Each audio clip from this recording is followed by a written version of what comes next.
ইংল্যান্ডে ফেরাটা স্মরণীয় করে রাখলেন মার্কাস রাশফোর্ড। বার্সেলোনার জার্সিতে প্রথমবার জালের দেখা পাওয়াই ম্যাচে জোড়া গোল করলেন ইংলিশ ফরোয়ার্ড। তার দারুণ নৈপুণ্যে নিউক্যাসল ইউনাইটেডের মাঠে জয় দিয়ে চ্যাম্পিয়ন্স লিগ অভিযান শুরু করছে হ্যান্সি ফ্লিকের দল।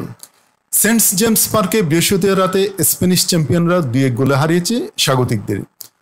চোটের কারণে উদীয়মান তারকা লামিনে ইয়ামালকে ছাড়াই খেলতে নামে বার্সেলোনা।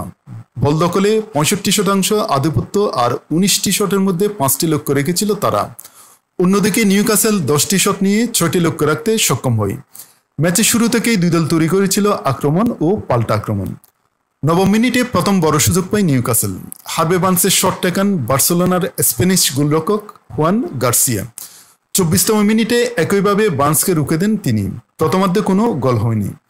বিরতির পর 58তম মিনিটে জুল কুন্দের ক্রসে দুর্দান্ত হেডে বল জালে পাঠান রাশফোর্ড। বার্সার জার্সিতে নিজ দেশের মাটিতে এটাই তার প্রথম গোল। গ্যালারিতে বসে তা দেখছেন ইংল্যান্ডের জাতীয় দলের কোচ টমাস টুকেল।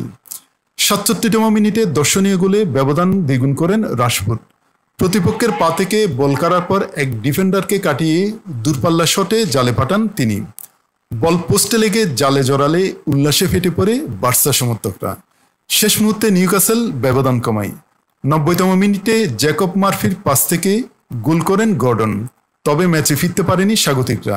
যোগ করা সময়ের শেষ দিকে দানি ওলমো কর্নারে ঠেকিয়ে দেন নিউক্যাসলের গোলরক্ষক।